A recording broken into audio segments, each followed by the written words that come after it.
Welcome back to Eliances Heroes, where heroes in business align. To be part of our super community and find out more about Eliances, visit www.eliances.com. All right, so welcome back to the show. And again, I am just so excited. We learn so much from everybody that we interview. Whatever level you're at, there's always something more to learn. And thank you again from the feedback we continue to get when I interviewed Sheryl Crow. Make sure you listen if you haven't already yet to that interview where I ask her about what song she sings in the shower. So next, we're going to be talking about somebody who's created, he is the leader in minimal invasive hand surgery.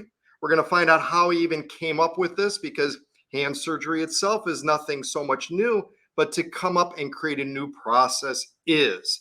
And welcome to the show, Michael Fitzmaurice. He's a hand doctor, surgeon, and he could be reached at fitzhand.com. Welcome to the show, Michael. We're very glad that you're here today. And let's just jump right into it. What made you even go into the field of becoming a hand surgeon? Well, it's interesting. I had an interest in plastic surgery. I was doing general surgery residency, and I had an interest in plastics. Hand is a big part of plastic surgery training, and there was a need for hand surgery where I was at. I trained in South Carolina. So I felt it was a portion of plastics I can get into. So I decided to look further into that. And sure enough, I could go directly into a fellowship right from general surgery in the hand, because hand incorporated a little bit of orthopedics, vascular, plastics. It's kind of a mix, a hybrid of multiple fields. So, and then you created the Fitzmaurice Hand Institute. I mean, a whole thing. I mean, we've got a lot to talk about in a short period of time, because it's not just where you became a hand surgeon. You've created new processes. So let's talk about first of all, what services you provide and when people would come to you. Yeah, so basically, as a hand surgeon, we deal with everything from the elbow down to the fingertips. That's what the hand surgery, incorporates. So conditions like fractures, traumas, nerve injuries, but you have carpal tunnel, tendonitis, arthritis, really any kind of condition. The only thing my group doesn't do is the replants. I've done plenty of that in fellowship. So if your hand is cut off or finger is cut off, those usually have to go to the trauma center. But basically, any other condition we would deal with. And my interest kind of in minimally invasive for hand arose because as general surgeon, I was used to using a scope to go in the chest for surgery, to go in the abdomen. That was routine. We became very skilled at it. And when I trained in hand surgery, the techniques out there were limited. There were some minimally invasive things, and I tried them, but the field of view was a little bit difficult to see. And because of that, when they worked well, patients would have a better recovery. The problem is there's a higher risk of injury because you can't really see all that clearly. So I developed some instrumentation based on my general surgery background that would allow me to have a much wider field of view. And with surgery, if you can see the structures clearly, then you can safely perform them.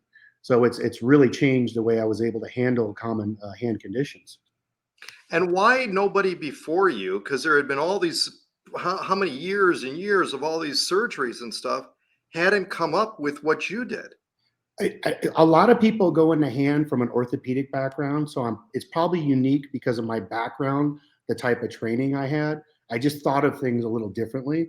And so, luckily for me, I was able to, develop some instrumentation and patent the instrumentation.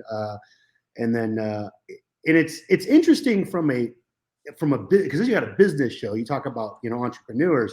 So from a business aspect, I'm stuck with, I've developed some instrumentation. Now what? There's two routes you can go. The most common in the medical device realm is somebody will develop instrumentation and then want to sell it to other doctors. They want to try to get passive income.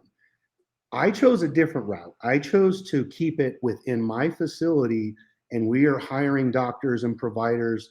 And so it's proprietary. If you want these procedures, you have to come to our facilities. The reason I did that is because I wanted to maintain a certain quality.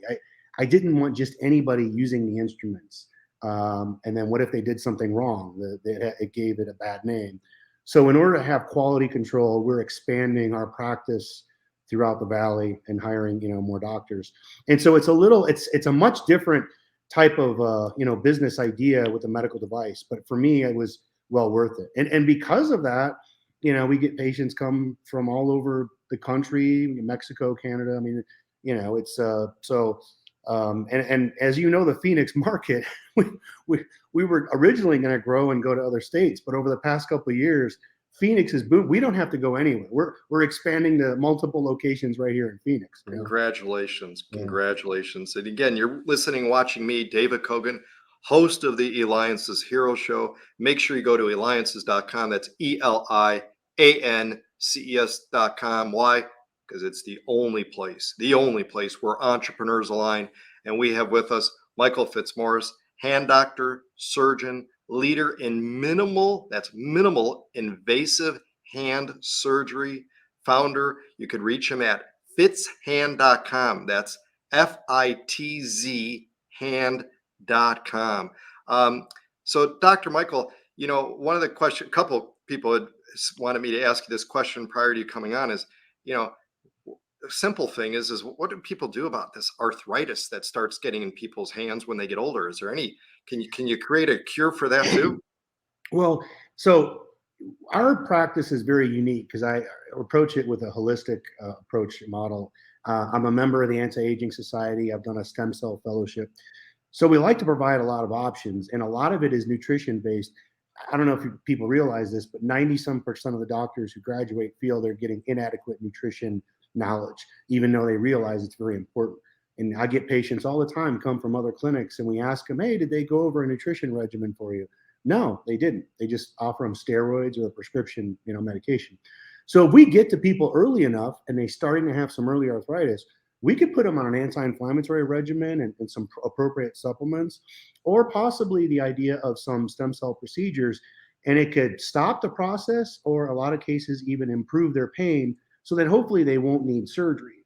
I know it's odd as a surgeon, like try to avoid surgery, but that's if we can do it, great. And then if it's bad enough, certainly, you can, have some good surgical outcomes or some techniques. But the goal is to really educate them early enough, because arthritis, yes, it occurs with age, but when you look at the cellular mechanisms of arthritis, it's not just overuse. You'll get some sweet old lady who never did anything much with her hands, and she has really bad arthritis. So there's a nutritional component of this as we age, and certain cellular functions start to decrease. And so we've identified those. I've spent lots of years researching this. So yeah, we can help lots of people with these pains, especially if they have early symptoms. They're going to get the best results. Yeah. Well, talk to us about Neurogen supplement. Yeah, so that's one example right there. So I did a lot of nerve surgery, and I did a lot of research in nutrition. I found there's certain ingredients which have phenomenal backing there's over 400 articles on all these ingredients I found to improve symptoms of nerve pain.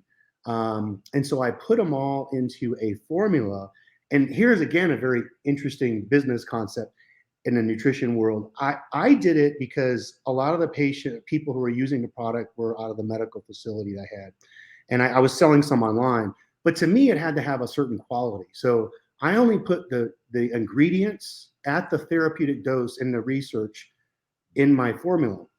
And now it's interesting because when I look at other formulas out there, it's like there's a bait and switch. They might have a couple of the ingredients, or their dose is a lot lower than what you really need. And so much so that when I had this formulated and made at a plant here in Arizona, they thought I was crazy. You really want to put this amount of the ingredients in there because this is going to be too expensive. So I minimized my net profit margins to make sure it was a very quality product and that it could be affordable. And so originally, again, it helps with a portion of the cell called the mitochondria, which is the energy portion of the cell. It creates ATP. And this portion of the cell decreases in function with age. So by optimizing a portion of the nerve cell, as well as several other aspects of the nerve cell, the nerve can regain its function. So for example, as a surgeon, when you did surgery on a nerve and you repair it, or let's say you relieve pressure like carpal tunnel, there's often this waiting game of the nerve has to wake up. So what this supplement did is give it that extra ability to stimulate its recovery a lot quicker. So patients were responding much faster. We were able to publish a couple papers on how it improved the carpal tunnel recovery, But the interesting thing about how it acts on the mitochondria is in the anti-aging world, we know that this is a critical portion of overall decreased cell function with age. And this could also lead to joint pain and all kinds of other conditions. So patients that were using this, I start finding they start saying, well, my hips feel better, my neck feels better, I have less brain fog, I have, more energy, just a general well-being. Like I don't have any nerve pain, but I use it every day before I go work out. It just helps me energize and gets my brain going. And so it's kind of I almost need to change the name instead of Neurogen, just an overall cell rejuvenation kind of treatment, because it works on just more than the nerves. But again, from a business concept, it was interesting how I looked at it from, I had to make a product that was really, really good quality. That was my main concern. And so, yeah, it was expensive to formulate. But when I look at competitors, like isn't any comparison, because they use ingredients. For example, you'll have B12. Everyone knows B12. Well, B12 can come in methylcobalamin or cyanocobalamin. Well, methylcobalamin is the more expensive, but that works. Oftentimes, companies will put the cheaper one in just to say they have B12. Right. Well, the layperson has no clue. That's the thing. Yeah. So there's a lot of these, I call them bait and switch tactics. They try to fool the consumer, and it really bothers me. But anybody that, if they really know enough about nutrition, they look at the bottle, they're going to go, oh, okay, these are quality ingredients.